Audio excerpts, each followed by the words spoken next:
নমস্কার, আমি সুপর্ণা। আজ আমি আপনাদের শোনাবো ফাল্গুনী মুখোপাধ্যায়ের লেখা হৃদয় দিয়ে হৃদি। যদি আমার এই গল্প পাঠ আপনাদের ভালো লাগে তাহলে লাইক করে দেবেন, শেয়ার করে দেবেন এবং অবশ্যই সাবস্ক্রাইব করে দেবেন।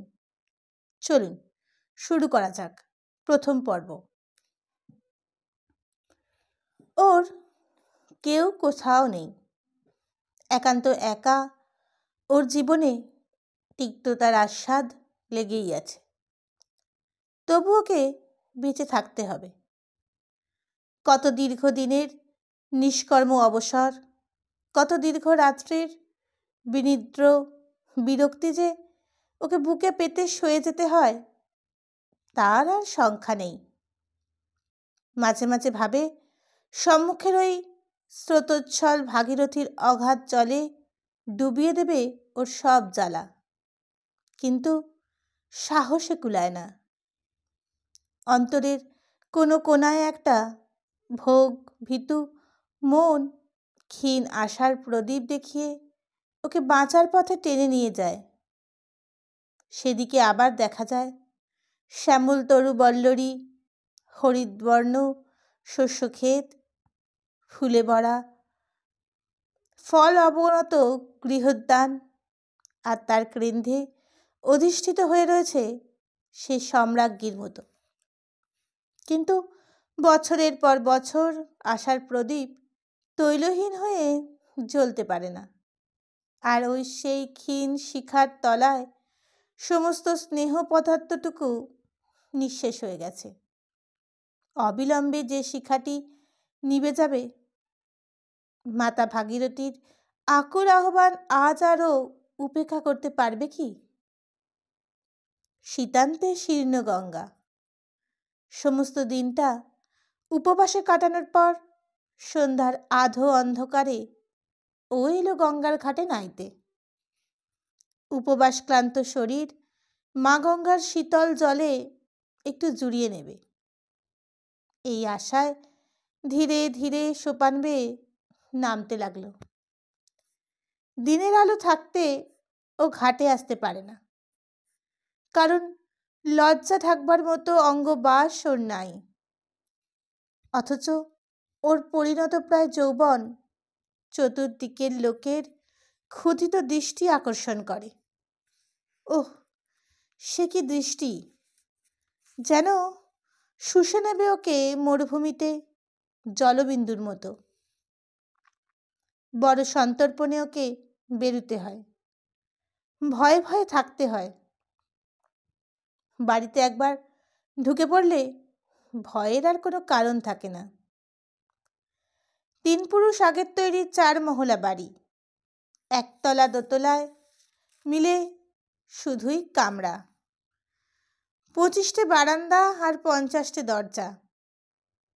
3টে বড় বড় উঠোনের চারপাশে বাদুর আর চামচিকের বনেদি আবাস গড়ে উঠেছে। ওর এক এক কোণায় একখানা ছোট ঘরে ও থাকে।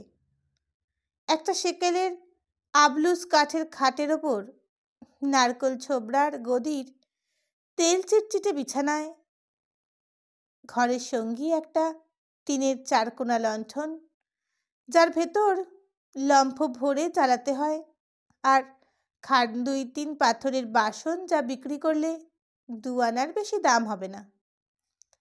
কিন্তু আর একটা দামি জিনিস আছে ওর ঘরে, একটি নীলার আংটি। কত যে দাম তাও জানে না। বাবাকেও দেখেনি, মার কাছে শুনেছিল খুব দামি আংটিটা। মাঝে মাঝে ইচ্ছে করে ওটা বেচে কিছু টাকা জোগাড় করে দিন কতক নবাবি করে নেবে, তারপর মরে যাবে। কিন্তু কিনবে কে? এই গাঁয়ের প্রায় সব ভিটে খালি হয়ে গেছে। যারা আছে তাদের নীলার আংটির শখ নাই, আর শখ থাকলেও পয়সা নাই। ও জানে কাউকে দেখাতে গিয়ে কেন আবার বিপদ ডেকে আনে। কেউ কেড়ে নিলেই বা করবে কি সে? আংটিটা তাই ও কাউকে দেখায় না। বাড়ির পশ্চিম দিকের 4-5খানা ঘর ভাড়া দেওয়া আছে। একজন উকিল ভাড়া দেন 6 টাকা, একটা মুদি ভাড়া দেয় 4 টাকা, একজন মোদক 3 টাকা ভাড়া ঠিক আছে, কিন্তু আদায় হয় সবই বাতাসা আর পাটালিতে। 2 টাকা হলেই মোদক বলে, হয়ে গেছে দিদিমণি, এ মাসের শোধ হলো। অন্য 2-1টা ঘরে যারা থাকে তাদের কাছে ভাড়ার কোনো আশা নাই। গ্রামের নিষ্কর্মা ছেলেদের ক্লাব, আড্ডা আর হোমিওপ্যাথির চ্যারিটেবল ডিসপেন্সারি। উকিল আর মুদিতে মিলে যে 10 টাকা দেয় তাই দিয়ে কোনো রকমে তো এই 2 বছর চলছিল। কিন্তু এবছর এই অকালের বছর আর চলে না। এদিকে ভাড়া বাড়াবার সাহসও নাই ওর। যদি ওরা চলে যায় তো আর কোনো উপায় থাকবে না। কাপড়টা একেবারে ছিঁড়ে গেছে। শুনছে কাপড়ের জোড়া নাকি 15 থেকে 18 আনা। বাপ! ব্লাউজ নাই, সেমিজ নাই, পেটিকোট নাই, শুধু একখানা কাপড়, তাও নাই। চোখের কানায় কানায় জল ভরে এলো। 2 ফোঁটা পড়ল মা গঙ্গার পায়ে। অগাধ অতল জলে 2 ফোঁটা আর কতটুকু? মা গঙ্গা কি আর টের পাবেন ওই একটুখানি লোনা আস্বাদ? জলে নেমে স্নান করে ভিজে কাপড়েই উঠে এলো। বাঁধানো ঘাটটা এককালে এই বাড়িরই নিজস্ব ছিল, কাজেই অন্দর পর্যন্ত আসতে কোনো বাধা নাই ওর। বেশ চলে এলো অন্ধকারেই। এই বাড়ির প্রত্যেকটি ইঁট ওর চেনা, কোথাও হোঁচট খায় না ও। পুরনো বাড়িতে বিস্তর সাপ জন্মায়, কিন্তু সাপগুলো ওকে ছোবল মারে না, মায়া করে ছেড়ে দেয় হয়তো। বহু জায়গায় বাড়ি ধসে পড়েছে, কিন্তু ওর মাথায় একটা ছোট ইঁটের টুকরোও কোনোদিন পড়ল না। বাড়িটারও মায়া করে ওকে। ঘরে এসে দরজাটা তসলা এঁটে বন্ধ করে ভিজে কাপড়টা মেলে দিল। একেবারে প্রকৃতিজ, কিন্তু দেখছে কে? থমথমে জমাট অন্ধকার। কারোর বাবার সাধ্যি নাই এখানে ঢোকে। ওই কাপড়টাই আবার কাল তো পরতে হবে, পরে যেতে হবে উকিল, মুদি আর মোদকের কাছে টাকা চাইতে। যদিও টাকা আর তারা এ মাসে কিছু মাত্র পাওনা নাই। বালিশের তলা থেকে দেশলাইটা বার করলো। একটা মাত্র কাঠি আছে, সন্ধ্যা প্রদীপ তো জ্বালতেই হবে। সাবধানে জ্বাললো কাঠিটা, লম্ফ ধরালো। চারকোনা লণ্ঠনের ভেতরে সেটা রেখে উঠোনে আসছে তুলসী তলায়। চৌমুহলা বাড়ির চারিদিকে বন্ধ, কেউ ওকে দেখতে পাবে না। তবু কেমন লজ্জা করছে। নিজের অঙ্গপানে তাকিয়ে দেখলেও সেই আলো অন্ধকারে বেশ বড়সড় হয়ে উঠেছে। তো এত বেশি বড় হয়ে উঠেছে এর মধ্যে?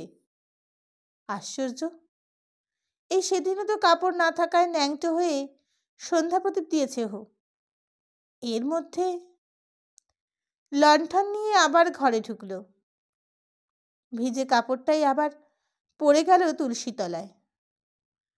ও কাপড়টাতেও আর কিছু নাই, শুধু সেলাই আর সেলাই। খাটো পড়ে গেছে, হাঁটুর নিচে নামে না। ওইটা পরেই বা কাল যাবে কেমন করে টাকা চাইতে? 7 মাস হলো ওর মা মরেছে।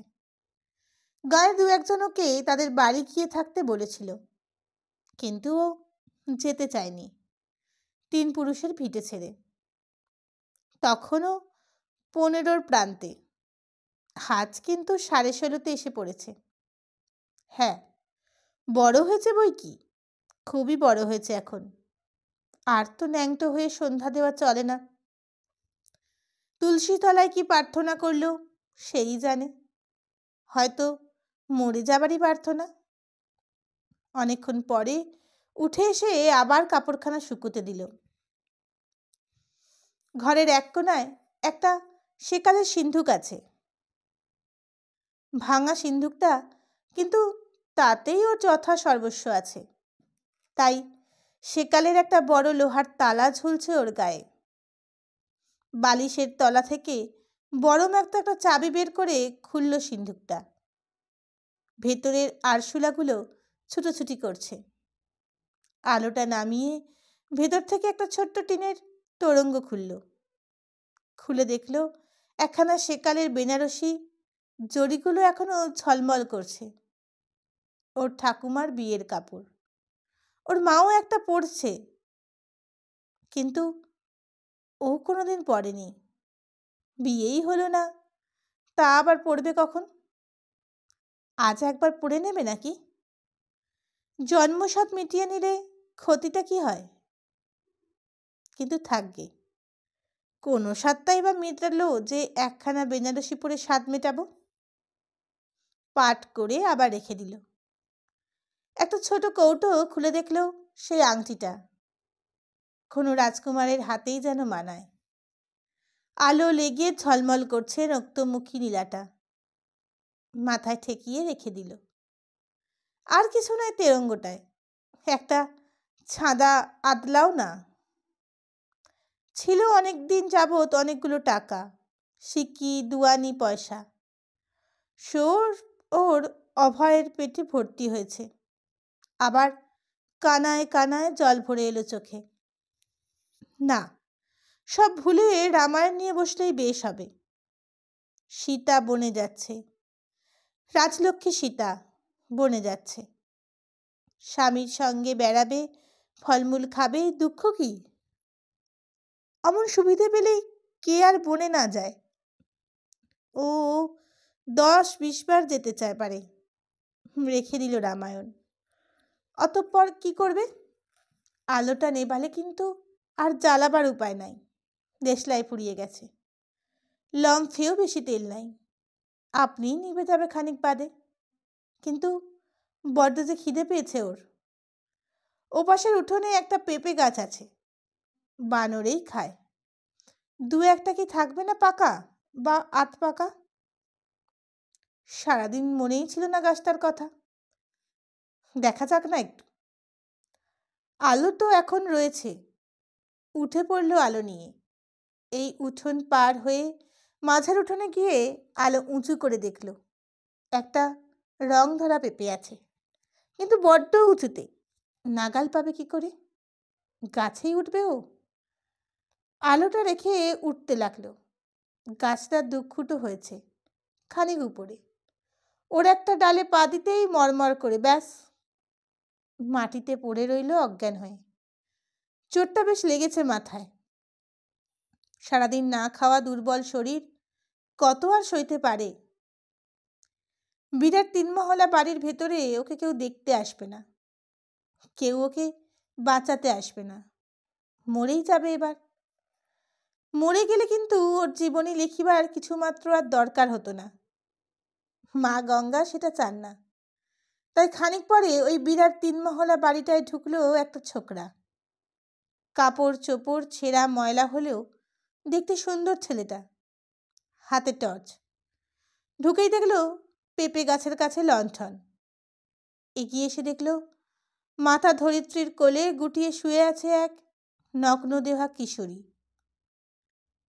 মুখ নান আর একবার দেখল টর্চের আলোতে। হ্যাঁ, এই তো পেঁপে গাছের ডালটা ভেঙে পড়েছে ওর গায়েই। বড় বড় 5 আঙুলের পাতা দিয়ে ওর অঙ্গ আধ ঢাকা করে দিয়েছে। মাতা ধরিত্রী যেন কন্যার লজ্জা নিবারণ করছেন। ছোকরা দাঁড়িয়ে এদিক ওদিক তাকালো। তারপর ওকে বুকে তুলে নিয়ে অন্য হাতে লণ্ঠনটা নিয়ে আবার মাঝের উঠোন পার হয়ে এদিকে এসে শোবার ঘরে ঢুকে পড়ল। বিছানায় শুইয়ে দিল ওকে। গায়ে ঢাকা দেবার মতো কোথাও কিছু নাই। না থাক, জল আছে কলসিতে। চোখ মুখ ধুয়ে দিতে লাগলো। জ্ঞান আর হয় না। জ্ঞান আর হবেই না নাকি? এতক্ষণে কেঁদে ফেলল ছেলেটা ফুপিয়ে। আপনারা ভাবছেন কাঁদে কেন? অতএব ছেলে বিয়ে পড়ে, ডাক্তার ডাকলেই তো হয়। কিন্তু আপনারা তো জানেন না, ডাক্তার ডাকতে যাবার ওর পথ নেই। ওর এই গাঁয়ে মামার বাড়িতে থেকে গঙ্গার ওপারে শহরে পড়তে যায়। মামারা দেয় দুটো ভাত মাত্র, তাও নানা রকম ফরমাস খাটিয়ে তবু দেয়। তা যাই হোক করে পড়াটা চলছে। এখান থেকে 20 কোষ দূরে ওর নিজের বাড়িতে আছে বিধবা দিদি আর বিঘে 6-7 ধানি জমি। দিদির তাইতেই চলে যায়। কিন্তু এখানে ওই ছেলেটার দুখানা বেশি কাপড় নাই, 1.5খানা জামা, একটা ফতুয়া আর একটা পাঞ্জাবি। জুতোটা বছর 3 চলছে। টর্চটাও নিজের নয়, এক বন্ধুর কাছে চেয়ে এনেছে। আর অনেক কষ্টে সঞ্চিত গন্ডা আষ্টেক পয়সা। আজ দিন 15 ও আসেনি এখানে, গিয়েছিল বাড়ি ওর পরীক্ষায় ফ্রি সংগ্রহ করতে। কিছুই জোগাড় হয়নি। পরীক্ষা না হয় নাই দিল, কিন্তু মেয়েটাকে বাঁচাবে কি করে? ও এখানে লুকিয়ে আসে, মামারা যাতে জানতে না পারে। জানতে পারলে আর রক্ষে থাকবে না, বাড়ি থেকে বার করে দেবে। এই মেয়েটার মা বেঁচে থাকতেই ও আসতো এখানে। এর মা ওই ছেলেটার বাপের গায়ের মেয়ে, সম্পর্কও ছিল একটা। সেই সূত্রেই আসতো, খেলা করতো এর সঙ্গে, পড়াতো। কিন্তু মামারা এখন সেটা চায় না। এই মেয়েটা বড় হয়েছে, আর এর সঙ্গে ভাগ্নের বিয়ে দিলে কিছু পাওনার আশা নেই। অত কষ্ট করে মামারা যে তাকে মানুষ করছে, তা কি অমনি খামোখা? ভাগ্নে কলেজের ভালো ছেলে, কত জজ ম্যাজিস্ট্রেট ওকে জামাই করবার জন্য মামাদের সাদাসাদি করবে এরপর। কাজেই এখানে আসা ওর বারণ। মেয়েটার লতানো দেহের ওপর উপুর হয়ে ছেলেটা কাঁদতে লাগলো ডুকরে। এই সেদিন ওকে কত আদরের কথা, আসার কথাও বলে গেছে। পরীক্ষাটা দিয়েই বিয়ে করে ওকে বাড়ি নিয়ে যাবে। ওর দিদিও বলে এসেছে সে কথা। আর আজ এসেই ওর মৃত্যু দেখবে? মা গঙ্গা, এ কি করলি মা? হঠাৎ মেয়েটা নিঃশ্বাস ফেলল। চট করে উঠে ছেলেটা দেখল ওর চোখ খুলছে। চোখ দুটো খুলে গেল রায়খড়ির। চেয়ে চেয়ে দেখে প্রথমটা কিছুটা অনুভব হলো না যেন।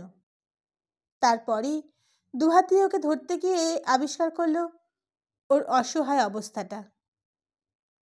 লজ্জায় কুঁকড়ে গেল মেয়েটা। গুটিয়ে জড়সড় হয়ে বলল, কখন এলে? অনেকক্ষণ। জল খাবি? ওই ভিজে কাপড়টাই দাও। না, অসুখ করবে। আলো নিভিয়ে দিচ্ছি, লজ্জা করতে হবে না।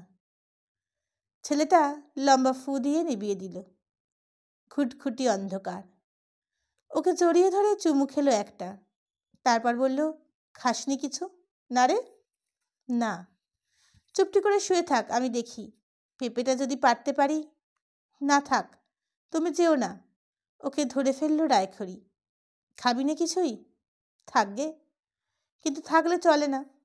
ছেলেটা ওর বাহু পাশ থেকে মুক্ত হয়ে টর্চ জেলে বাইরে এলো। এদিক সেদিক তাকিয়ে আবার 3 মহলার বাড়ির বাইরে চলে গেল দোকানে। একটা ছোট মোমবাতি আর 14 পয়সার খাবার। মোট 4.5 আনা খরচ করে বাকি 14 পয়সা পকেটে নিয়ে ফিরে এসে দেখল অন্ধকারে বসে আছে মেয়েটা খাটের ওপর, সেই ভিজে কাপড়ই পরেছে। মোমবাতিটা জেলে ছেলেটা বলল, আর কোনো কাপড় নেই তোর? আছে একটা বেনারসি, পরবো? পর না। সিন্দুক খুলে মেয়েটা বেনারসি বার করতে লাগলো। ইতিমধ্যে ছেলেটা ওকে বললে তার অনুপস্থিতির কারণ, ফি জোগাড় করতে না হবার কথা, আর পরীক্ষায় যোগ দেবার অসম্ভাবনা। কত টাকা লাগবে ফি? তা 20-3 তো বটেই। মেয়েটা বেনারসি পড়তে পড়তে বলল, আমি জোগাড় করে দিচ্ছি টাকা। বেশ করে সাজ করে উঠোনের পদ্মকাবরীর গাছটার ফুল ছিঁড়ে মাথায় গুজে মেয়েটা বলল, আজ আমার ফুলশয্যা। সেদিন বিয়ে হয়ে গেছে কি না? এসো, এই আংটিটা তোমায় পরিয়ে দিই, দেখি তো কেমন মানায়। মেয়েটা তার ডান হাতের অনামিকায় সেই দামি নীলার আংটিটা পরিয়ে আঙুলটা একটা চুমু খেলো। ছেলেটা বিনিময়ে কি বলবে বা করবে ঠিক করতে পারছে না। মেয়েটাই বলল, কাল কলকাতা গিয়ে বেচে ফেলো, তোমার পরীক্ষার ফি হয়ে যাবে। আজ আমার গায়ে ওই হাতটি রেখে ঘুমিয়ে যাও লক্ষ্মীটি। হাসছে মেয়েটা, হাসছে সত্যি। ওর 3 পুরুষের সঞ্চিত সম্পদ ওই আংটিটা আর ওর পরনের বেনারসি শাড়িখানা। একজন এটা আর একজন ওটা পরে শোবে, ঘুমোবে। অত আনন্দ কি আছে আর? ছেলেটার চোখে জল আসতে চাইছিল, কিন্তু জোর করে রুখে দিল। বলল, বেচে দেব? তারপর পাশ করে চাকরি করে আবার আমার কানের দুল গড়িয়ে দিও। এসো খাও। কখন খেলো কখন ঘুমোলো কিছু টের পায়নি ওরা। ফর্সা হয়ে গেছে আকাশ। ছেলেটা বলল, যেতে হবে রে রাই? না। বলো, আসতে হবে গিয়ে। আচ্ছা, আসতে হবে গিয়ে। ও তুলতুলে গালে দুপাশে দুটো হাত রেখে ছেলেটা ওকে দেখল, যেমন করে আলোয় আঙুল বাড়িয়ে দীনদেব পদ্মিনীকে দেখেন। তারপর ছোট একটা চুমু দিয়ে ঘর থেকে বেরিয়ে গেল। ঘরে রইল মেয়েটা আর বাকি 14টা পয়সা। কলকাতার বিপুল জনসমুদ্রে একটা 20-21-22 বছরের ছেলে, হাতে একটা ভাঙা সুটকেস, পায়ে ছেঁড়া পাম্পস আর বগলে একটা তালিমারা ছাতা। দৃশ্যটা অদৃশ্যপূর্ব। যে কেউ দেখলেই ওকে পাড়াগাঁয়ের ছেলে বলে চিনতে পারবে। ছেলেটা হাওড়ায় নেমে বারবার হ্যারিসন রোডের ফুটপাথ ধরে কলেজ স্ট্রিট পাড়া হয়ে এলো। কোথাও এ পর্যন্ত দাঁড়ায়নি। বাড়ির নাম্বারগুলো দেখতে দেখতে আসছে। আরও খানিকটা এসে দেখলো 71 নম্বর। পকেট থেকে একটা ক্যাটলগ বার করে দেখলো RD. Dutta and sons jeweller. সেই দোকানেই ঢুকে পড়ল। দোকানের মালিক ভগবতীবাবু তখন একজন বিশেষ সম্ভ্রান্ত ব্যক্তির সঙ্গে সোনার দর নিয়ে কথা বলছিলেন। ছোকরাকে দেখে বললেন, কি চাই? বলছি, একটু প্রাইভেট কথা আছে। ওর চেহারাটা সুন্দর, না হলে ওকে চোর ডাকাতের পর্যায়ে ফেলতো, কিন্তু সুন্দর চেহারার একটা দাম আছে। তাই মালিক বললেন, প্রাইভেট তো এখানে কিছু থাকতে পারে না মশাই, এটা রেসপেক্টেবল দোকান। হ্যাঁ, একটা জিনিস বিক্রি করতে চাই, দেখবো? দেখান। ছোকরা ভাঙা সুটকেস খুলে বার করলো একটা নীলার আংটি। চমৎকার তো। সম্ভ্রান্ত ব্যক্তিটি ওর হাত থেকে সেটা নিয়ে দেখতে লাগলেন। ঘুরিয়ে বেশ করে বললেন, কোথায় পেলে এই জিনিস? আমার ঠাকুরদার ছিল।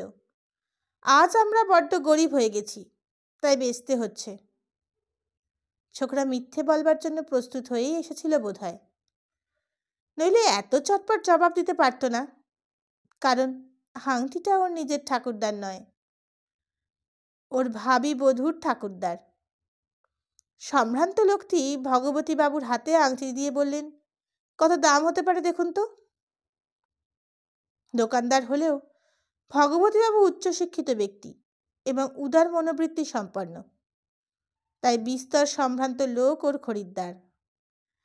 আংটি দেখে বললেন, হেবাতের সোনা সমেত এর দাম 100-200 টাকা হতে পারে। নীলাটি নিখুঁত, এই জিনিস পাওয়া কঠিন এখন। বেশ বড় দানা নীলাটির। তুমি এটা বেচতে চাইছো কি শুধু ভাত কাপড়ের জন্য, না আরও কিছু? ভদ্রলোক ছোকরাকে প্রশ্ন করলেন। আজ্ঞে না, অভাব আমাদের যথেষ্ট হলেও এতদিন এটি বেচিনি, কিন্তু এবার আর উপায় নেই।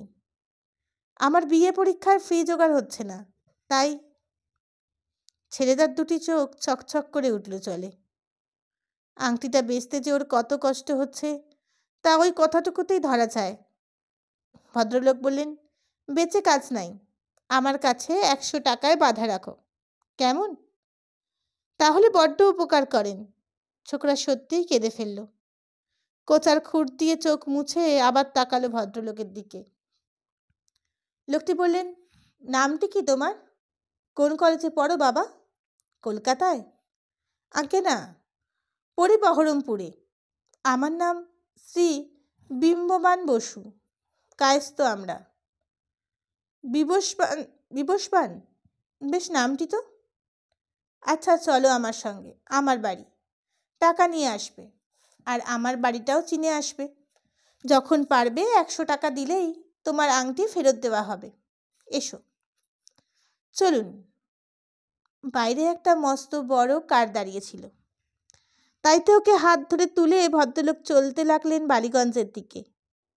ছোকরা চুপ করে বসে রইল। এমন একটা নাটকীয় পরিস্থিতির উদ্ভব হবে ওর জীবনে কল্পনাও করেনি বিববান। ও ভাবছে, এই ভদ্রলোকটির কোনো সুন্দরী মেয়ে থাকলে তার সঙ্গে ওর পরিচয় ও প্রেম হওয়ার সম্ভাবনাও আছে নাকি। অদৃষ্টে কী যে লেখা আছে কে জানে। শেষটায় কি রায়খড়ের নীলার আংটি ওকে একটা নাটকের নায়ক করে তুলবে? আবার ভাবছে, না, টাকাটা নিয়ে আর বাড়িটা চিনেই সে চলে যাবে। আজই ফিরে যাবে 2টোর ট্রেনে। রাইয়ের জন্য 2টো শাড়ির সেমিজ ব্লাউজ আর তার নিজের জন্য একজোড়া জুতো কেনা বিশেষ দরকার। টাকাটা পেলেই বাজারে বেরুবে ও। কোনো রকম নাটকীয় সম্ভাবনাকে পরিণতি দান করার সময় কই। ওইসব বড়লোকের ছেলেদের পোষায়, গরিবের বরাতে যেন না জোটে ওসব। গাড়িটা মোড় ফিরল। প্রকাণ্ড ফটকওয়ালা বাড়ি, মস্ত বড় বাগান, কত যে গাছ আর কত রকমের ফুল চোখ জুড়িয়ে যায়। বারান্দার নিচে এসে দাঁড়ালো গাড়িটা। ভদ্রলোক নিচে নেমে এসে বললেন, এসব বিবস্বান। লোকটিকে সত্যিই খুব ভালো লাগলো ওর, কেমন অমায়িক আর মিষ্টি। ভেতরে ঢুকে দেখলো আসবাবে আর আভিজাত্যে এ বাড়ি একেবারে অত্যাধুনিক প্যাটার্নের। মার্বেলের সিঁড়ি দিয়ে দোতলায় উঠে গেল ওরা। এইবার হয়তো কোনো তরুণী এসে ওকে অভ্যর্থনা জানাবে, নিখুঁত একটি উপন্যাস জমে উঠবে। কিন্তু না, তরুণী দূরে থাক, কোনো বৃদ্ধাও এলো না। এলো একজন প্রৌঢ় চাকর, উড়ে কাঁধে গামছা। ভদ্রলোক বললেন, কিছু খাবার আর চা নিয়ে আয় তোরে। রোম্যান্সের স্বপ্ন ধূলিসাৎ হয়ে গেল। কিন্তু আশ্চর্য কম হচ্ছে না ছেলেটি। পথ থেকে কাউকে ডেকে এনে এতখানি আদর যত্ন করে টাকা দেবার মতো লোক আজকালকার বাজারেও আছে বলে জানা ছিল না ওর। বাথরুমে ঢুকে হাত মুখ ধুয়ে আসতেই দেখলো প্লেট ভর্তি খাবার সাজানো। খিদে ওর ভালোই পেয়েছে। নির্বিকার চিত্রে বসে গেল খেতে। কয়েক গ্রাস গিলেছে সে ভদ্রলোকটি এসে বললেন, ব্যাচেলার মানুষ বাবা আমি, বাড়িতে ছেলে মেয়ে নাই যে তোমায় একটু আদর করে খাওয়ায়। বাড়ি বাগান আর ব্যবসা নিয়েই আমরা দিন কাটে। খাও খাও ভালো করে। হ্যাঁ, কি বলছিলাম? তা দেখো, পয়সার অভাবে আমি ম্যাট্রিকও দিতে পারিনি। মানে আমার মাদুলিও ছিল না বেচবার মতো। তোমার তো নীলার আংটি আছে, বেচে দিলেই পরীক্ষার ফি জোগাড় হয়ে যাবে। কিন্তু একটা কাজও তো করতে পারো। ছেলেটি হাঁ করে শুনছিল ওর কথাগুলো। এতক্ষণ পরে বলল, আদেশ করুন, কি করতে পারি? এই ধরো, আমার তো বিস্তর টাকা, খরচ করবার মতো ক্ষেত্র খুঁজে পাইনি। এই আজই দেখো না, গিয়েছিলাম ওই ভগবতীর দোকানে। আমি ওখান থেকেই সব কিনি, কারণ ভগবতী দোকানি হলেও বিশ্বস্ত দোকানি। গিয়েছিলাম কতকগুলো মেডেল কাপ ইত্যাদি খরিদ করার জন্য, মানে তোমার মতো ভালো ছেলেদের। তা তুমিও। ভদ্রলোক থামলেন। খাওয়া থামিয়ে ছেলেটি অপেক্ষা করতে লাগলো। উনি আবার বললেন, খাও খাও। মানে তুমি বনেদি বংশের ছেলে বলেই মনে হচ্ছে। তা পরীক্ষায় ফ্রি টাকা আমার কাছ থেকে অমনি অমনি নাও, না হয় ধারই নিল। আংটিটা তাহলে তো বাধা দিতে হয় না তোমায়। ছেলেটি কি বলবে খুঁজে পেল না। কৃতজ্ঞতায় চোখ ওর ঝরঝর করে জল বেরিয়ে গেল। ওর রায়খড়ির আংটি ও যে কি দুঃখে আজ বেচতে এসেছিল। আহা আহা, কেঁদেই ফেললে বাবা। তোমাদের কচি বয়স, প্রাণটা বড্ড কোমল এখন। আমায় একেবারে ঠাকুর দেবতা ভেবে নিলে যে। আরে থামো থামো, আচ্ছা আচ্ছা হয়েছে, আমাকে আর কত প্রণাম করবে, ওঠো ওঠো। বুকে জড়িয়ে ধরলেন ওকে ভদ্রলোকটি। বললেন, লেখাপড়া আমি শিখতে পারিনি বাবা, তাই লেখাপড়া যে শিখতে চায় সে আমার ছেলের চেয়েও আত্মীয়। পয়সা আমার কাছে যথেষ্ট, মানে রোজগার করেছি। সে পয়সা তোমাদের মতো গরিব ছেলেদের জন্যে। পড়তে চাও, যতদূর ইচ্ছে পড়ো তুমি। আমার এই সম্পত্তির আয় থেকেই তোমার খরচ চলবে। বিবস্বান নীরব নত মস্তকে দাঁড়িয়ে রইল। আশ্চর্য উদার অনেক অনেক মানুষের কথা গল্প উপন্যাসে পড়া যায়, কিন্তু বাস্তব জীবনে এসব আবার সত্যি ঘটে নাকি? তুমি আমায় খুব পরোপকারী আর উদার ভাবছ? না বাবা বিশ্ববান, এতেও আমার যে বেশ স্বার্থ আছে সে কথা তোমায় বলা হয়নি। শোনো। বিবস্বান ওর মুখের দিকে তাকালো। ভদ্রলোক বললেন, হ্যাঁ সত্যি আমার স্বার্থ রয়েছে। সারাটা জীবন আমি শুধু রোজগারই করেছি। 12 বছর থেকে আজ 52 বছর বয়স পর্যন্ত একটা না রোজগারই করেছি আমি। প্রথম বেচতাম দেশলাই হাওড়ার পুলের ওপর, তারপর ফ্রক, পেনি, প্যান্ট ফেরি করতাম, পরে কাপড়, শেষে দোকান করতে হলো। এখন 3-4টে কাপড়ের কল, 2টো লোহার ফ্যাক্টরি, একটা বড় ব্যাংক, এই এতগুলোর মালিক হয়ে পড়েছি আমি। খালি রোজগার আর রোজগার, শুধু অর্জনই করেছি, ভোগ তো নিজে করি নাই। অন্য কেউ ভোগ করবে সেটাও সইতে পারতাম না। আমার এত কষ্টের অর্জন করা টাকা আমার বউ এসে ওড়াবে এও চাই নাই, তাই বিয়েও করলাম না। অবাক হয়ে যাচ্ছ নাকি বিবস্বান? বিশ্বাস করছো না? আগে হ্যাঁ, বিশ্বাস করবো না কেন? হ্যাঁ শোনো, এই 52 জন্মতিথি আমার আজই। আমার হাতে গড়া স্কুলের ছেলেমেয়েরা আজ তাই উৎসব করবে। ওদের জন্য পুরস্কার কিনতে গিয়েছিলাম, তা তুমিও এসে পড়েছ। তুমিও ওইখানেই আমার হাত থেকে টাকাটা নিও বাবা, কেমন? নেবে তো? যে আজ্ঞে। ওই হাত থেকে সে টাকা নিয়েই আমি ধন্য হয়ে যাব। তুমি বড্ড উচ্ছ্বাসপ্রবণ ছেলে বাবা, কবিতা টবিতা লেখো নাকি? এসো, আংটি নাও। ভদ্রলোক বিবস্বানের ডান হাতের অনামিকায় নীলার আংটিটি পরিয়ে দিলেন। হাতটা ঘুরিয়ে ফিরিয়ে দেখে বললেন, বেশ মানিয়েছে। বাহ। পকেট থেকে রুমাল বের করে বিম্ববানের চোখ দুটো মুছে দিতে দিতে বললেন, তোমার চোখ দুটো বেশ বুড়ো, দেখলেই বোঝা যায়। তোমার মতো প্রতিভা আছে, কিন্তু সে প্রতিভা ব্যবসায়ীর নয়, কবির প্রতিভা। তা হোক, কবি কিছু অকেজো লোক নয়, আর আমার কাছে থাকলে আমি তোমার ব্যবসায়ী করে তুলতে পারবো। প্রতিভাকে যে কোনো কাজে লাগানো যায়। বাড়িতে কে কে আছে তোমার? বাড়িতে আমার দিদি আছেন, বড় দিদি, বিধবা। বেশ তো, তাকে চিঠি লিখে দাও যে তোমার ফি জোগাড় হয়ে গেছে, আমি কালই যাব বাড়ি। দিদি ভাবতে থাকবে না না হলে। ও আচ্ছা যাবে, কিন্তু শোনো, বিএ পরীক্ষা দিয়েই আমার এখানে আসবে। আমি তোমায় শিক্ষানবিশ করে দেব আমার ফ্যাক্টরিতে। আর চাও তো ওই সঙ্গে এমএ পড়বে। যে আজ্ঞে। সারাদিন স্প্রিংয়ের গতিতে শুয়ে বই পড়ে কাটলো বিবস্বানের। পড়তে আজ ভালো লাগছে না, রায়খড়ির কথাই মনে হচ্ছে। ওর দেওয়া নীলার আংটি আজ বিম্ববানের ভাগ্য ফিরল নিশ্চয়, এই বিশ্বাস দৃঢ় হচ্ছে মনে ওর। নীলার আংটিটাকে নমস্কার করল। সন্ধ্যার পূর্বে বিবস্বান তার আশ্রয়দাতার সঙ্গে গিয়ে নামলো টালিগঞ্জের একটা প্রকাণ্ড বাড়ির সামনে। স্কুল বাড়ি। প্রায় 1000খানেক ছাত্রছাত্রী সারিবদ্ধ হয়ে বন্দে মাতরম গেয়ে জাতীয় পতাকা তুলে অভিবাদন করলো তাদের। বিপুল গৌরবে বিবস্বানও অভ্যর্থিত হয়ে গেল তার আশ্রয়দাতার সঙ্গে। সে কি বিরাট সমারোহ! বিবস্বান একটা পূর্বে আর দেখেনি। কিন্তু এখনো সে জানে না তার পরম বন্ধুর নাম কি।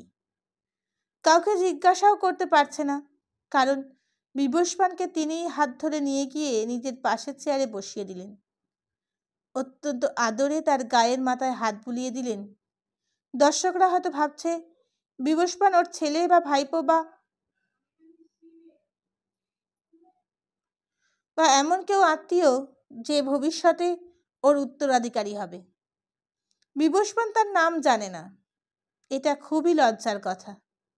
প্রকাণ্ড চেয়ারটায় বিবস্বান জবুথবু হয়ে বসে রইল।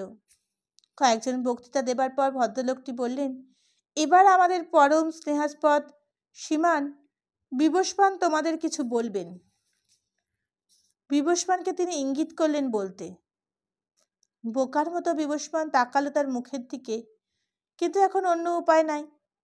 যা হোক কিছু একটা তাকে বলতেই হবে। কলেজের ছেলেদের কাছে দু একবার বক্তৃতা দিয়েছে বিবস্বান, একটু আধটু অভ্যেস আছে। দাঁড়িয়ে গলা ছেড়ে আরম্ভ করল, আমার পরম পূজনীয় পিতৃসম পালক পিতা এবং সমাগত অতিথি নারায়ণ, আমার স্নেহের ভাই বোনগুলি, আজকের এই পবিত্র দিনে যারা দীর্ঘ জীবন কামনা করতে আমরা ঈশ্বরের চরণে এসে মিলেছি, তিনি বিশ্ববিদ্যালয়ের প্রবেশ টিকিটের ক্রয়মূল্য সংগ্রহ করতে পারেননি। তাই অভিমানী বীর হৃদয় তার আপন পৌরুষ মহিমায় সৃষ্টি করেছে এই বিদ্যালয়, যে বিদ্যালয় থেকে অর্থাভাবে দিন সন্তান ফিরে যায় না ব্যর্থ হয়ে। বিদ্যার এতখানি সম্মান আধুনিক যুগে আর কেউ দিয়েছে বলে আমার জানা নেই। আর্য ঋষিদের শরণার্থিত কাল হয়ে আজ আবার যে ঋষি কল্প মানব দেবতার চরণাম্বুজে আমরা সমুপস্থিত, আমরা তার কাছে আর প্রার্থনা করব তিনি আমাদের গুরু হয়ে, পালক হয়ে, পিতা হয়ে যেন তার ওই স্নেহ করুণ মণ্ডিত বিশাল বীর হৃদয়টিও আমাদের মধ্যে সঞ্চারিত করে দেন।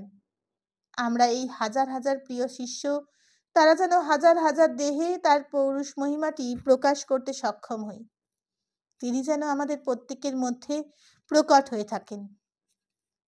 পিতা যেমন থাকেন পুত্রের মধ্যে সমপ্রকাশ, ঈশ্বর আমাদের এই আশীর্বাদ দান করুন, যেন আমরা এই বীরের সমস্ত ব্যক্তিত্বকে সর্বতোভাবে গ্রহণ করে তারই মতো মানুষ হয়ে উঠতে পারি। বিবস্বান বসে পড়ল। নিতান্ত সামান্য কয়েক লাইন বক্তৃতা, কিন্তু গলার আওয়াজটা তার মিঠে আর ভাষাটা আবেগময়। তাই শ্রোতাবর্গ বেশ খুশি হয়ে উঠল ওর বক্তৃতা শুনে। পুরস্কার বিতরণের পর সভাভঙ্গ হয়ে গেল। বিবস্বান ভাবছিল 100 টাকার একটা তোড়া তাকে এদের মধ্যে দাঁড়িয়ে নিতে হবে, কিন্তু তার আশ্রয়দাতা সেটা যেন মনেই নাই। অথবা তার বক্তৃতা শুনে উনি তাকে নিতান্ত নির্বোধ ঠাউরেছেন বলে টাকা দেবেন না। নানা ভাবনায় বিম্ববান কালো হয়ে উঠল। কিন্তু জলযোগের ব্যবস্থা ছিল, কিন্তু ভালো করে খেতে পারল না বিবস্বান। মোটরে চড়ে আবার ফিরে এলো সেই বাড়িতে। এবার আবার সে ভুল করল না। গেটে দেখে নিল ভদ্রকের নাম লেখা রয়েছে পিতলের ফলকে, মৃন্ময় বোস। উপরে উঠে বিবস্বান ভাবছে, টাকা তো পেল না, কি এখন করবে সে? হঠাৎ মিস্টার বোস বললেন, তোমাকে ওরা আমার পালক পুত্র ভেবেছে বিবস্বান, ওদের মাঝে তোমায় টাকার থলি দেওয়ার উচিত হবে না বলে দিইনি। বেশ বাবা, তুমি আমার ছেলে হয়েই থাকো। একটু থেমে বললেন, টাকা মানুষ চেষ্টা করলেই রোজগার করতে পারে বিবস্বান। সে টাকা দিয়ে সোনা দানা বা বড় বড় ইমারত করতে পারে, কিন্তু একটা মানুষের ছেলেকে যদি সেই টাকা দিয়ে সে মানুষ করে যায়, তাহলে তার চেয়ে বড় কাজ টাকা দ্বারা আর হয় না। আমার সেই রকম কাজ করবার লোকটাই বেশি। এবার বিম্ববান সত্যি সত্যি কেঁদে ফেলল।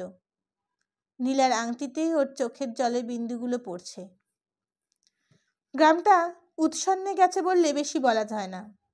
নদীর ধারে ধারে এখানে সেখানে কতকগুলো ভাঙা পুরনো ভিটা, তারই ভেতরে ভেতরে শেয়ালের মতো বাস করে 100-2-3 লোক।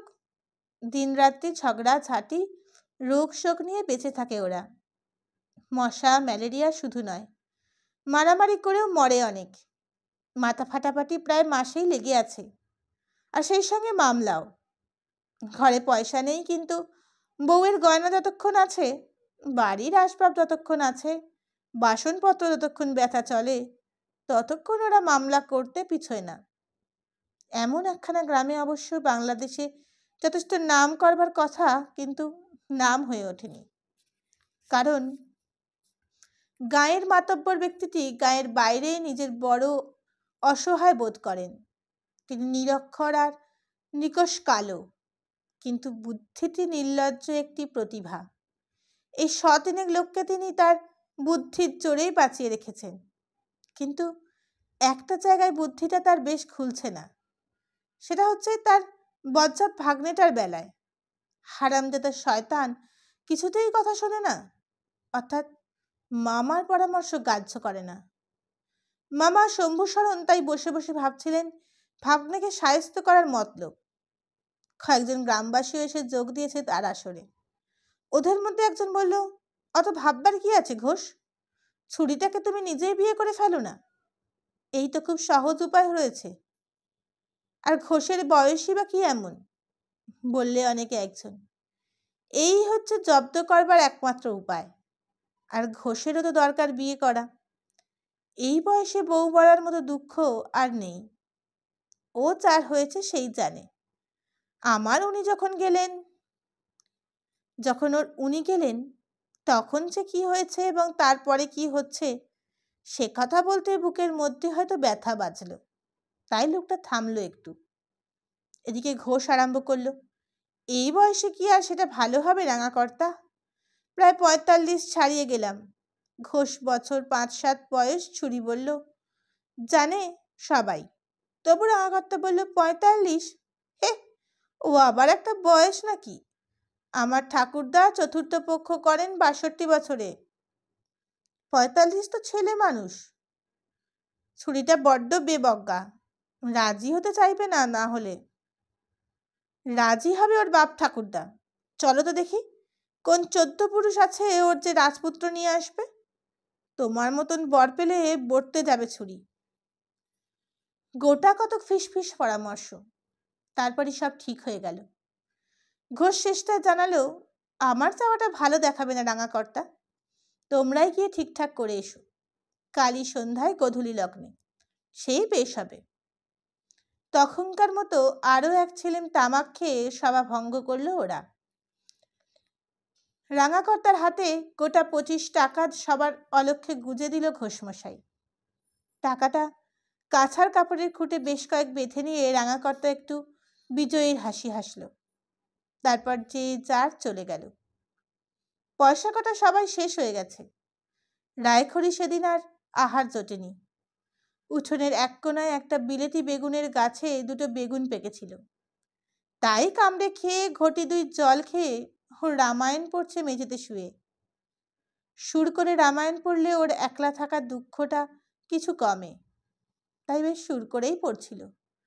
জনম দুঃখিনী সীতা রাবণের ঘরে, আপন মন কাঁদে আপনি সম্বরে। ঠক ঠক ঠক, দরজায় আঘাত। রায়খড়ি, ও রায়খড়ি। রায়? কে? ছেঁড়া কাপড়টায় কোনো রকমে ওর সুপুষ্ট অঙ্গ আচ্ছাদন করতে গিয়ে তাড়াতাড়িতে রায় পিছনের দিকটা অনেকটা ছিঁড়ে ফেলল কাপড়খানা। ব্যাপারটা বিশ্রী হয়ে গেল একেবারে। বেরুবে কি করে ও? চিন্তায় মুখখানা কালি হয়ে উঠল। কিন্তু আবার ঠক ঠক ঠক। দরজা খুলতো রায়খড়ি। কে আপনি? রায়খড়ি প্রশ্ন করল আরও একটু সময় নেবার জন্য। ঘরের চারিদিকে তাকাতে লাগলো, কোথাও কোনো ছেঁড়া কাপড়ের টুকরো আছে কিনা। আমি রাঙাকর্তা, কাজের কথা আছে, খোলতো দিদি একবার। একদিকে পুটুলি পাকানো কয়েকখণ্ড কাপড় জড়ো করা ছিল। তার এক ফালি নিয়ে নিজেকে ঢেকে রায়খড়ি এসে দরজা খুলে দিল। রাঙাকর্তা ঢুকলো, সঙ্গে উমেশ কাকা। বসবার আর কোনো আসন না থাকায় রায়খড়ি সেই 3 পুরুষের পুরনো খাটের ওপরেই বসে পড়ল ওরা। বললে, বস। রায়, কেমন আছিস বল দেখি। আছি। এর বেশি কথা রায় আর বলতে পারল না। কতদিন ওকে এমন সস্নেহে কেউ প্রশ্ন করেনি। কতদিন এমন করে ওর ঘরে অতিথি আসেনি। কেমন একটা আচ্ছন্নভাবে রায় দরজা ধরে দাঁড়িয়ে রইল। রায়াকর্তা বলল, কাপড় চোপড় একদম নাই না? চাল কিছু কেনা আছে রে দিদি? না। ওর মুখের দিকে রাঙাকর্তা চেয়ে দেখলো এতক্ষণ। বলল, খাসনি এখনো? না, খেয়েছি জলখাবার। জলের সঙ্গে খাবারটা রায়খড়ি মিথ্যে করেই যোগ করে দিল। রাঙাকর্তা বলল, কাপড় একজোড়া, দুটো সেমিজ আর খান্দই বডিস তোকে এক্ষুনি এনে দিচ্ছি আমি। এই নে, টাকাগুলো রাখ দেখি। রাঙাকর্তা একখানা 10 টাকার আর একখানা 5 টাকার নোট ওর দিকে এগিয়ে দিল। এতখানা ঔদার্য ও করুণা করবার মতো মন রাঙাকর্তার আছে রায়খড়ির জানা ছিল না। ভয়, বিস্ময়, কৌতূহলের সঙ্গে বলল, কিসের টাকা রাঙাকর্তা? নে না, তোর জন্য একটা ভালো ব্যবস্থা করেছি আমি, তোর বিয়ের ব্যবস্থা। তোর বাবা ছিলেন আমার কত যে আপনার, তোর মার গুণের কথা জন্মজন্ম ভুলব না রাই। তুই আমার আপন নাতনির থেকে কম নোস। রায়খড়ি চুপ করে রইল। রাঙাকর্তা নাকি এতটা ভালো লোক রায়খড়ি তো জানতো না। সত্যি মহৎ লোক রাঙাকর্তা, কিন্তু তবু রায়খড়ি টাকা নিতে এগিয়ে এলো না। উমেশ কাকা বলল এতক্ষণে, আয় খড়ি, এগিয়ে এসে নিয়ে টাকাটা। আমরা তো কেউ পর নই মা তাই। কিসের টাকা, কিসের জন্য দিচ্ছেন না বললে কি করে নেব? রায়খড়ি ধীরে ধীরে বলল, আয় ধর না টাকাটা, বলছি সবই। তোর জন্য কাপড় কিনে আনি আগে, তারপর শুনবি সব। টাকা কার না বললে আমি নিতে পারবো না রাঙাকর্তা। ভিক্ষে আমি করি নে। ও যদি রিলিফের টাকা হয় তো ফিরিয়ে নিয়ে যান, আমি নেব না। রাঙাকর্তা আর উমেশ কাকা বেশ বুঝলো এই বিশাল জীর্ণ প্রাসাদের অধীশ্বরীদের শেষ রক্তবিন্দুটা এখনো আগুনের মতো জ্বলছে এই মেয়েটার বুকে। বলল, না রে, রিলিফের টাকা কি তোকে দিতে পারি? ঘোষমশাই তোর দুঃখের কথা শুনে পাঠালো আমায়। কাপড়, জামা, চাল, ডাল সবই আমি এনে দিচ্ছি এক্ষুনি। নে ধর টাকা কটা। ঘোষ জ্যাঠা। কথাটা বলে রায়খড়ি থেমে গেল। ওর মুখে খড়ি উঠতে আরম্ভ করেছে। রাঙাকর্তা আর উমেশ কাকা দেখলো সে মুখ। স্নেহস্বরে বলল, ঘোষ তোর পর নয় রে রাই, তার টাকা নিতে আপত্তি কেন তোর? গায়ের মধ্যে থেকে এমন করে উপোস যাবি, ছেঁড়া কাপড় পরে থাকবি, এ কি দেখা যায় দিদি? না রাঙাকর্তা, ও টাকা আমি নেব না বলে রায়খড়ি ঘর থেকে যাচ্ছে। পিছনের ছেঁড়া জায়গাটার নজর পড়ল এদের। সুগৌর, সুস্পষ্ট, নিতম্ব, একবেলাও পেট ভরে খেতে পায় না, তবুও এত রূপ। আশ্চর্য আর কাকে বলে। শোন রায়খড়ি, রাঙাকর্তা একটু চড়া সুরে ডাক দিল। রায় ঘুরে দাঁড়ালো। বলুন। এমন করে গায়ের মাঝে যা তা করলে চলবে না। সমস্ত বয়স তোর, চারিদিকে গোড়া পল্টন ঘুরছে, কখন কি হয় কে জানে। আমরা ঠিক করেছি কাল তোর বিয়ে দেব ঘোষের সঙ্গে। তুই রাজি না হলে জোর করে বিয়ে দিতে হবে, বুঝেছিস? রায়খড়ি কালো চোখে হাজার বজ্রের আলো জ্বেলে উঠল একসঙ্গে জোর করে। সত্যি নাকি রাঙাকর্তা? আচ্ছা, দেখা যাবে কত জোর আপনার। রায়খড়ি অন্য ঘরে চলে গেল। এক প্রকাণ্ড প্রাসাদের অর্ধিসন্ধি এদের জানা নেই। কোথায় গেল রায়খড়ি কে জানে। ডাক দিয়ে ওকে আর একবার বার করা যাবে না। রাগের মাথায় রাঙাকর্তা উমেশকে বলল, দেখেছ উমেশ, ছুরিটা কতখানি বজ্জাত, কিরকম বেপরোয়া হয়েছে। ও রাজি হবে না আমি আগেই বলেছিলাম। রাজি হবে ওর বাপ। চলো তো দেখি। দুজনে বিস্তর ডাকাডাকি করলো, কিন্তু কোথাও আর রায়খড়ির সাড়া পাওয়া গেল না। গজগজ করতে করতে বেরিয়ে আসছে। প্রথম মহলের বাইরে এসেও একবার গোটা বাড়িটার দিকে তাকালো ওরা। কোথাও জনবানবের সারা শব্দ পাওয়া গেল না। গেল কোথায় মেয়েটা? হিংসাকুটিল দৃষ্টিতে চেয়ে রাঙাকর্তা উমেশাকে বলল, বড্ড বার বেড়েছে ছুরির। যাচ্ছে তো গন্ডা গন্ডা উপোস, পাছা ঢাকবার কাপড় জোটে না, আবার দেমাক দেখায়। দেখাবে না? পাড়ার ছোড়াগুলো যে আশকারা দিচ্ছে। পাড়ার ছোড়াদের ডাকতে হবে না বাবাজি, ওই ঘোষের ভাগ্নিটিই সর্বনাশ করেছে ছুরিটার। কিন্তু হ্যাঁ, ভালো কথা, সেই ছোড়াটা গেছে কোথায় হে? কি জানি, কলকাতা না কোথায় গেছে পরীক্ষার টাকা জোগাড় করতে। কলকাতায় ওর কোন 14 পুরুষ আছে টাকা দেবে? আছে হয়তো ওর কোনো বোনাই। চলো, কর্তাকে বলে বেলা হয়ে গেল। মুখ গোঁজ করে ওরা দুজনে ফিরছে। ইটের স্তূপগুলো সাবধানে ডিঙিয়ে পার হচ্ছে ওরা। কত রকমের আগাথা জন্মেছে। সাপ খোপের বাসা, এ বাড়িতে আবার মানুষ আসে না বাস করতে পারে? ওই পাথর বুকে হারামজাদি রায়খড়িকেই মানায় এখানে। কে জানে বাবা কোন দিক থেকে কাল সাপ ফোঁস করে উঠবে। ওরা দুজনে বাইরের মহলে এসে পড়ল। এখানটায় চণ্ডীমণ্ডপ ছিল, পূর্বে পুজো হতো, এখন আর হয় না। কিন্তু মা দুর্গার বেদিটার এখনো তেমনই সিঁদুর লেপা রয়েছে, আর তার সামনের মাথা নুইয়ে পড়ে আছে রায়খড়ি। দেখে দুজনেই ওরা দাঁড়িয়ে গেল। 2 মিনিট দাঁড়িয়ে রাগাকর্তা স্নেহ সচল কণ্ঠে বলল, কেন বোকামি করছিস রায়খড়ি? এর থেকে ভালো পাত্তর তোর আর জুটবে না। ঘোষের বয়স মাত্র 40-এর কোঠায়। ও বয়সে তোর মতন ডাগর মেয়েকে চমৎকার মানাবে। আয়, উঠে এসে টাকা কটা হাত পেতে নে। হাতের লক্ষ্মী পায়ে ঠেলতে নাই। আয় ওঠ। রায়খড়ি উঠল। ওরা ছেঁড়া কাপড়টা কিছুতেই পাক মানছে না, সেলাই করবার সময় পাচ্ছে না। এরা উপস্থিত থাকার দরুন বলল, যা বলবার বলছি রাঙাকর্তা, এবার তোমরা যেতে পারো। বেদিটায় পুরনো সিঁদুরের একটুখানি চটান খুঁটে নিয়ে রায়খড়ি মাথায় ঠেকিয়ে ভেতরে চলে গেল। পরস্পর মুখ চাচাই করে ওরা বেরিয়ে এলো। সবটা শুনে ঘোষের কালো মুখ পিঙ্গল হয়ে উঠল। জঙ্গলের গোপ জোড়াটা পাকিয়ে হুঙ্কার দিয়ে বলল, বড্ড বার বেড়েছে। আচ্ছা দাও না আজ গুন্ডা লাগিয়ে সাবার করে, বলল উমেশ কাকা। না, ছুরিকে জোর করে ধরে এনে বিয়ে দিতে হবে ঘোষের সঙ্গে, বলল রাঙাকর্তা। ঘোষ কিন্তু কিছুই আর বলল না, চুপ করে বসে হুঁকো টানতে লাগলো। কয়েক মিনিট ওর সমর্থন পাবার প্রত্যাশায় বসে থেকে রাঙাকর্তা বলল, এখন উঠি ঘোষ? হ্যাঁ, ও বেলা আসছি আবার, বলে উমেশ কাকা উঠল। ঘোষ নিঃশব্দে তামাক টানতে লাগলো। ওরা চলে গেলে যে যার বাড়ি। কলকাতায় আর কিছু নেই, খাড়ের গন্ধ বেরোচ্ছে। তবু ঘোষ টানের পর টান মারছে, চড়াত চড়াত। কি মতলব যে ও ভাবছে মনের মধ্যে তা বিধাতা পুরুষ অবগত নয় বোধহয়। কিন্তু হঠাৎ ও রাগের মাথায় বেসামাল হয়ে আপন মনেই বলে উঠল, বিয়ে আমি করবই, আর তোকেই করব। দেখি কোন শালা ঢুকতে পারে, তোর কোন বাবা আছে।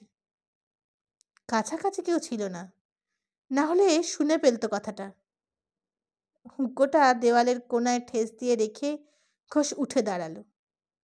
ভুঁড়িটায় হাত বুলিয়ে একবার জোরে গলা খাকারি দিয়ে ডাকলো, মিছির। পাকানো গোপ লাঠি হাতে মিছির এসে দাঁড়ালো। ঘোষ বলল, রায়খড়ির বাড়ি চিনিস তো? ওকে গিয়ে বল আমার সঙ্গে যেন আজই একবার দেখা করে, বিশেষ দরকার। জি বহুত আচ্ছা। মিছির তৎক্ষণাৎ চলে গেল।